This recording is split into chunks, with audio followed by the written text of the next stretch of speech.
사도행전 6장 1절에서 7절 교회의 성장통을 해결하는 사도들.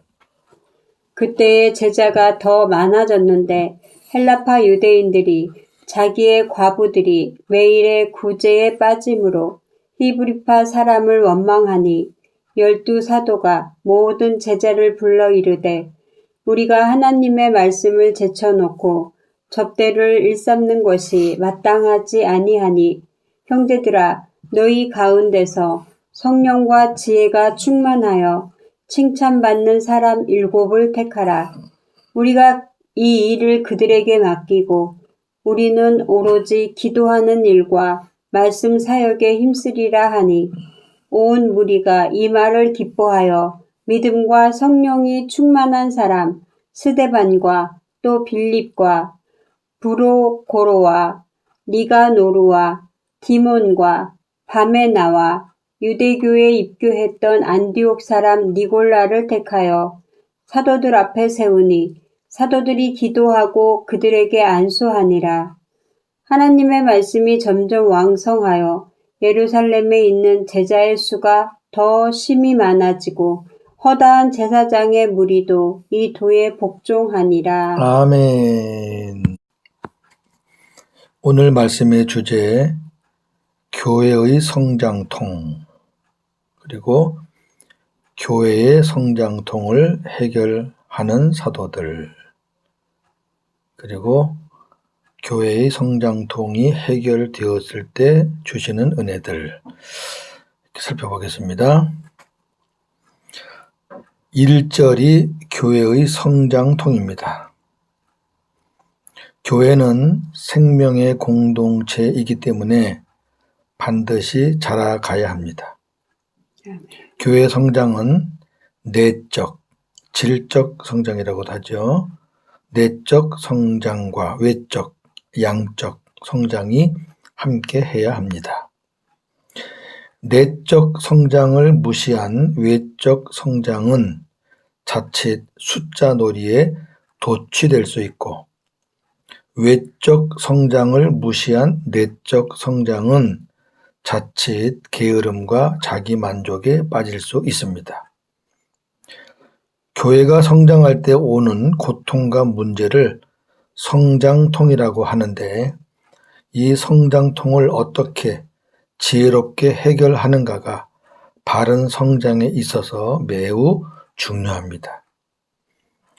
사도들이 예수 그리스도의 이름을 위하여 능력받는 일에 하나님으로부터 합당한 자로 여김받는 것을 기뻐하면서 날마다 어디서든 예수가 그리스도이심을 가르치고 전하자 초대교회 공동체의 제자의 수는 더 많아졌습니다. 수가 많아질 때 나타나는 일반적인 현상은 사랑과 관심에서 벗어나는 소외 계층으로부터 원망과 불평이 나오는 것인데, 초대교회 공동체도 예외는 아니었습니다. 자, 초대교회에 나타난 문제가 바로 이렇습니다. 헬라파 유대인 그리스도인들이 매일 받는 구제에서 자기 쪽의 과부들이 빠진 것을 알고 히브리파 유대인 그리스도인을 원망하는 것이었습니다. 히브리파 유대인은 유대 땅을 떠나본 일이 없는 토박이 유대인들입니다. 텃세가 있겠죠.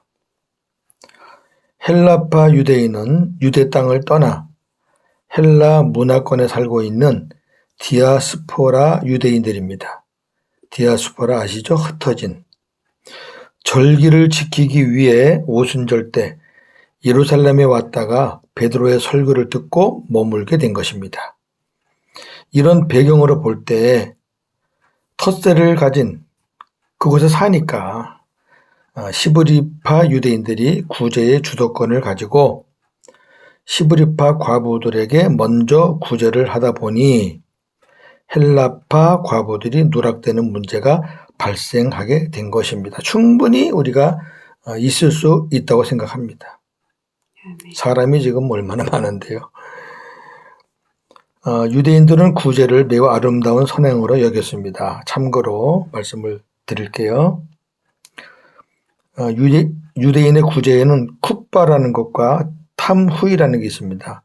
쿱바는 바구니, 탐후이는 쟁반인데, 쿱바는 매주 금요일에 수납자들이 시장과 가게와 가정집을 돌며 수납하여 가난한 자들에게 돈이나 먹을 것을 배분하는 것입니다. 양은 일주일에 14끼 분량, 그러니까 하루에 2끼씩 해서 일주일 동안 먹으라고. 탐후이는 갑자기 급한 일이 발생했을 때 그 목적을 위해 수납하여 돕는 것을 말합니다. 참고로 아시면 좋겠습니다. 구제가 나왔으니까. 2절에서 6절, 교회의 성장통을 해결하는 사도들. 자, 초대교회 공동체가 지금 어떻게 세워져 가고 있습니까? 오순절 성령 강림으로 인해 표적과 기사를 체험하면서 폭발적인 부흥이 일어나고 있습니다.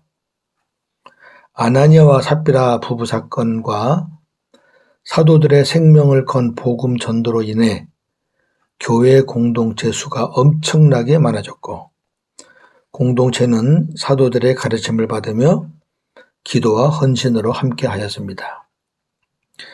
이보다 더 중요한 것은 온 교우들이 모든 것을 하나님께 내놓고 모든 사람이 함께 공유하며 살았다는 것입니다.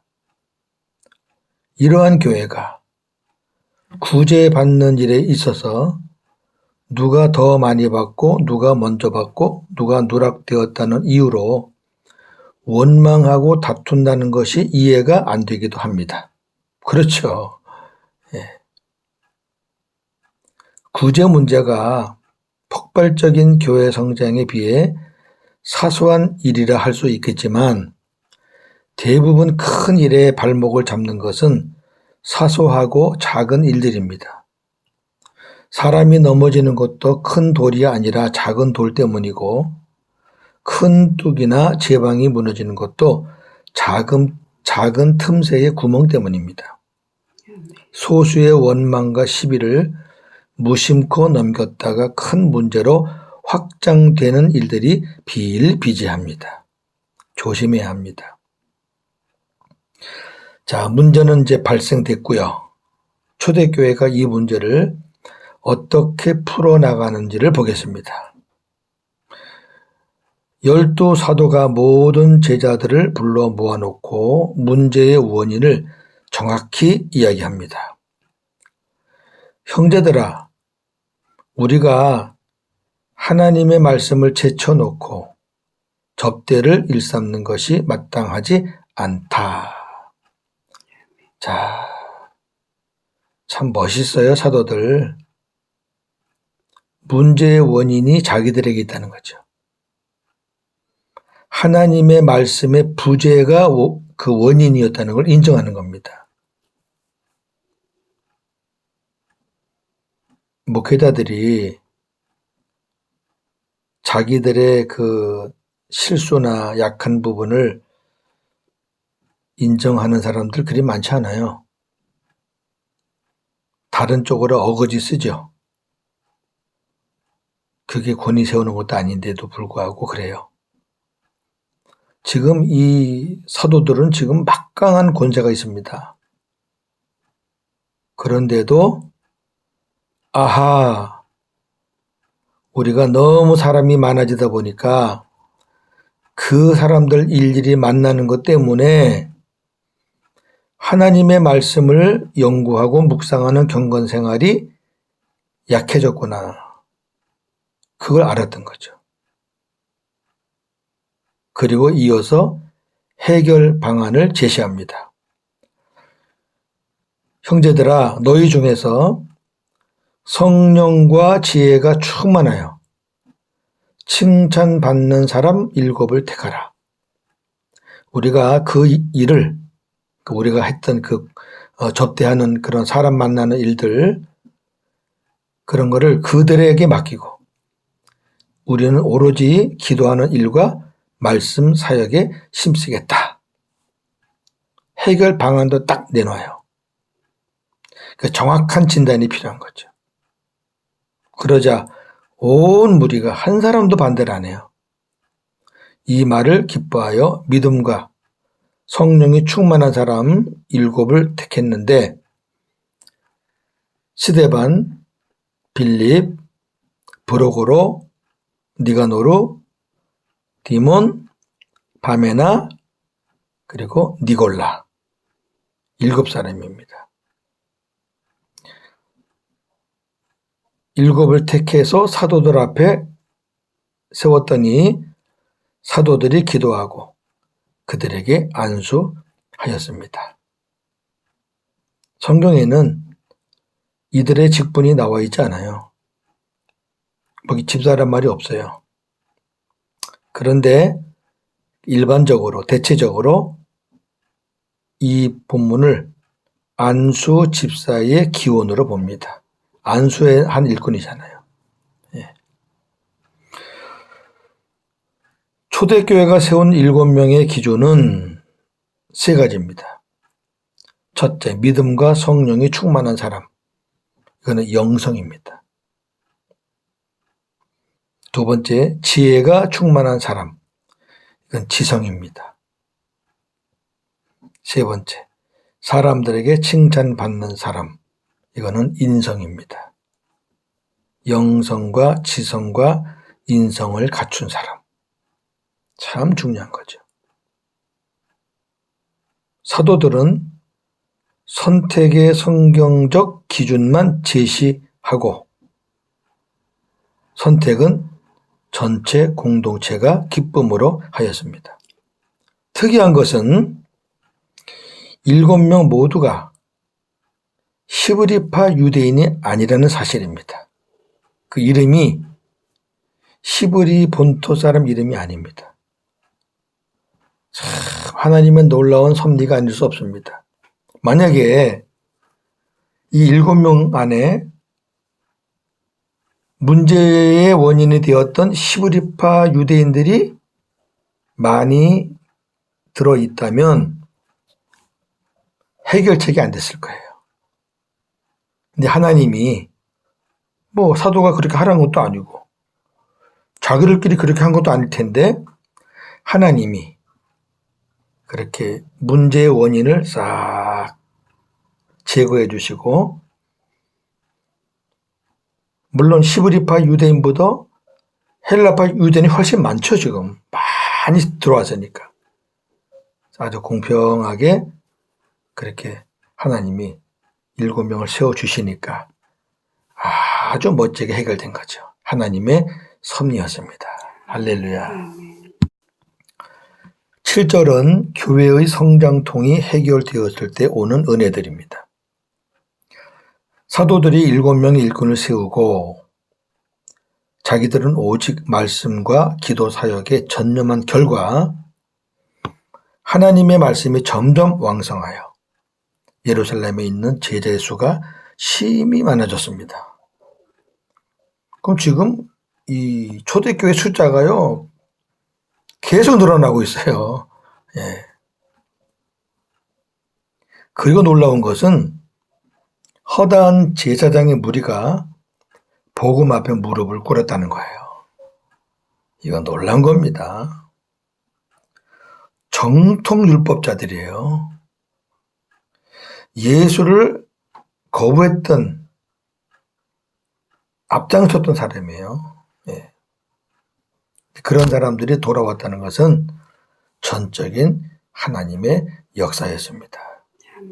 결국 복음이 승리한 거죠. 정리합니다. 조금 더 받고 조금 덜 받으면 어떻습니까? 조금 더 먹고 조금 덜 먹으면 어떻습니까?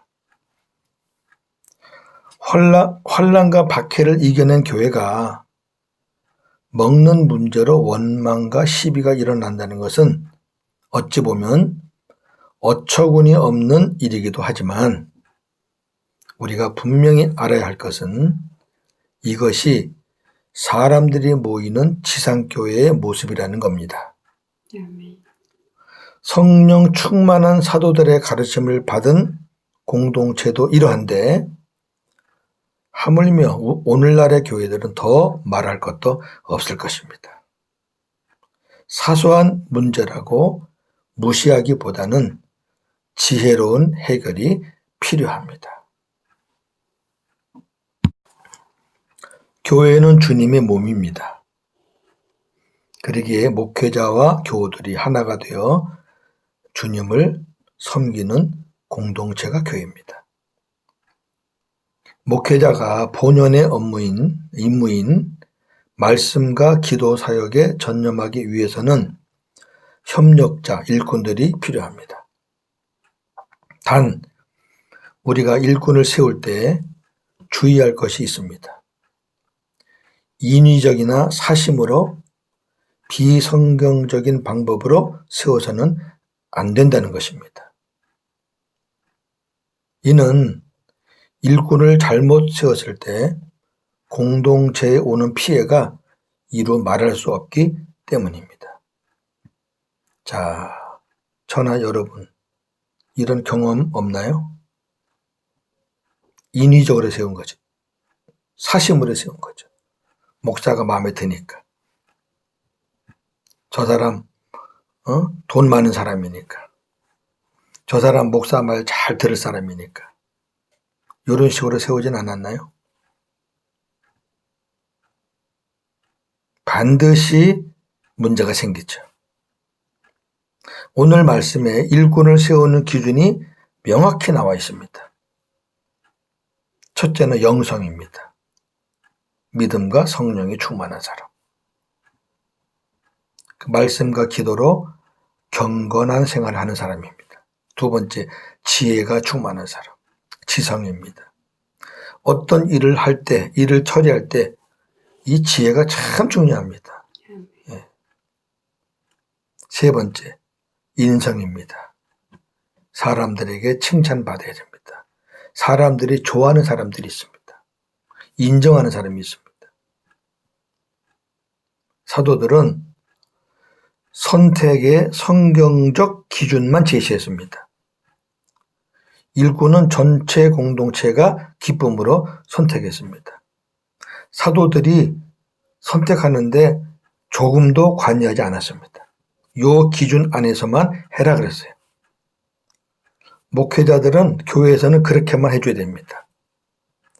사전운동하고 목사가 은근히 선거운동하고 이러면 안 되죠. 네. 교우들이 기쁨으로 하도록 그렇게 해야 됩니다. 오늘날 우리가 공동의회라는 것이 바로 이런 거죠.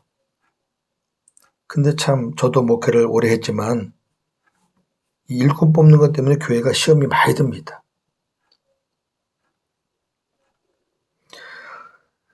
만약에 이 기준에 미치지 못해서 일꾼이 없다. 물론 우리가 완벽한 사람 찾는 거 아닙니다. 완벽한 사람은 없어요. 그러나 세상의 모든 시험도 커트라인이 있잖아요. 면허 시험도 커트라인이 있고 자격증 시험도 커트라인이 있고 하물며 하나님의 교회 일꾼 세우는데 어느 정도 선은 있을 거 아닙니까? 근데 그것도 안 된다. 그러면 서두르지 마세요. 기도하시면서 하나님의 때를 기다리는 것이 좋습니다. 네. 교회의 바른 성장의 핵심은 일꾼 세우고 업무를 분장하고 그렇다고 되는 게 아니고 목회자들이 경건생활, 말씀과 기도에 전념하는 것이 가장 중요하다는 겁니다. 오늘 사도들이 그게 안 됐기 때문에 문제가 발생했다는 걸 인정하잖아요.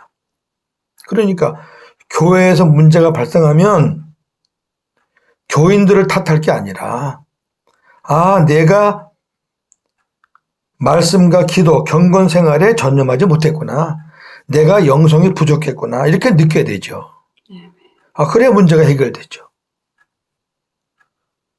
그런데 그렇게 안 해요, 대부분.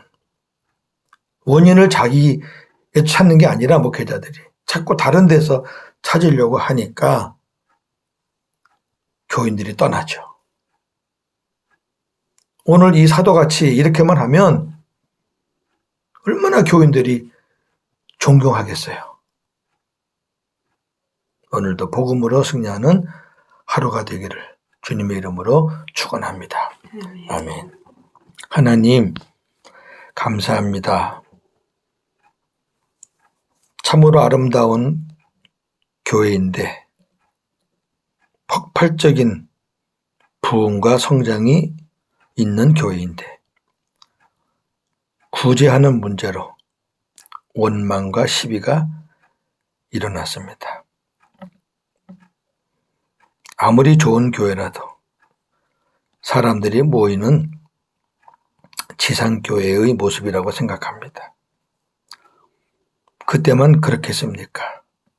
지금도 역시 여러 가지 일들로 인해서 원망과 시비가 일어납니다. 성장이 되면 성장통에 어려움이 있고 또 반대로 교회가 침체가 되면 또 침체하는 데 어려움이 또 있습니다. 근데 이 어떤 어려움의 원인을 보면 큰 문제가 아니라 사소하고 작은 문제라는 것을 우리는 경험을 통해서 많이 알고 있습니다. 그런데 당시에는 사소하다고 무시해서 그것이 커져서 어려움을 겪었던 일들이 많습니다. 오늘 이 말씀을 보면서 다시 한번 우리가 배웁니다. 작은 일이라도 무시하지 말고 지혜롭게 해결해 나갈 수 있는 은혜를 주옵소서. 교회는 목회자 혼자 할 수 있는 그런 공동체가 아니라 목회자와 교우들이 하나가 되어서 주님을 섬기는 공동체라는 것을 저희들은 잘 알면서도 목회자가 말씀과 기도 사역에 전념하지 않고 다른 것에 전념할 때 오는 문제들, 근데 그 문제의 원인이 목회자들이 자기가 아니라고 생각하는 것이 더 큰 문제가 아니겠습니까? 그리고 일꾼 세울 때 인위적이고 비성경적인 방법으로 세워서 오히려 그것이 화근이 되는 경우도 얼마나 많습니까? 영성과 지성과 인성을 갖춘 사람, 많은 사람들, 우리 공동의회에서 3분지 2라는 것은 그만큼 많은 사람들에게 인정받는다는 의미가 아니겠습니까? 대체적으로 많은 사람들에게 인정받는 사람을 세워서 그 세움으로 인해 교회가 아름다워지고 더 성장해지고 하나님께 영광 돌리는 그런 공동체가 되었으면 좋겠습니다. 하나님, 다시 한번 이 시간에 목회자로서 기도합니다. 어떤 문제가 발생하는 것도 교회가 어려워지는 것도 가장 큰 원인은 교인들이 말씀의 은혜를 받지 못하기 때문임을 오늘 우리에게 정확하게 제시해주고 있습니다. 사도들이 고백했습니다. 우리가 말씀을 제쳐놓고 다른 일에 힘을 썼다. 말씀과 기도에 전념하겠다. 그랬더니 말씀이 왕성하고 교회가 엄청난 성장을 이루게 되었습니다. 이러한 일들이 우리에게도 있어지기를 원합니다. 감사합니다. 예수님의 이름으로 기도합니다. 아멘.